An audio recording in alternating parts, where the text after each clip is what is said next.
স্মরণকালের ভয়াবহ বন্যার কবলে পড়েছে দেশের বেশ কিছু জেলা, বিশেষ করে ফেনী, নোয়াখালী, কুমিল্লা ও খাগড়াছড়ি। বন্যার পানিতে আটকে পড়েছে লাখ লাখ মানুষ। এখনও পানিবন্দী আছেন তারা।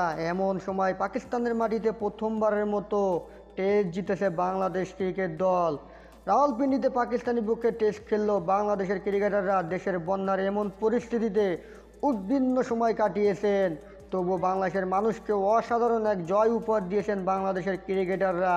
এই জয়ে দারুণ অবদান রেখেছেন অভিজ্ঞ ব্যাটার মুশফিকুর রহিম। ম্যাচ সেরা হিসেবে পাওয়া প্রাইজ মানির পুরোটাই বাংলাদেশের বানবাসী মানুষের জন্য দেওয়ার ঘোষণাটাও রাওয়ালপিন্ডি থেকে দিয়ে রেখেছেন মিস্টার ডিপেল ডেমল। একই পথে হাঁটলেন লিটন দাসও। প্রথম ইনিংসে মুশফিকের সঙ্গে 114 রানের গুরুত্বপূর্ণ জুটি গড়েছিলেন লিটন দাস। উইকেটের পেছনে দেখিয়েছেন ক্ষিপ্রতা। প্রথম ইনিংসে সান মাসুদ ও বাবর আজমের ক্যাচ ধরার পাশাপাশি দুর্দান্ত এক থ্রোয়ে স্টাম্পিং করেছিলেন সেঞ্চুরিয়ান সৈয়দ শাকিলকে।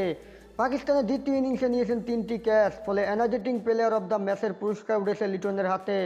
মুশফিকের মতো লিটনও তার পুরস্কার হিসেবে বন্যার্থদের সহায়তা দেওয়ার ঘোষণা দিয়েছেন। সামাজিক যোগাযোগ মাধ্যমে বিষয়টি নিশ্চিত করেছেন তিনি।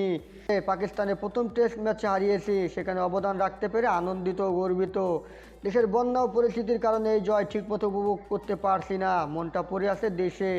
আমি এই ম্যাচের এনার্জেটিক প্লেয়ার অব দ্য ম্যাচের পুরস্কার হিসাবে প্রাপ্ত অর্থ বন্যার্থদের জন্য দেওয়ার ঘোষণা দিচ্ছি। যা দেশের আছেন তারা সবাই সামর্থ্য অনুযায়ী এগিয়ে আসুন। যত বিপদ তত ঐক্য।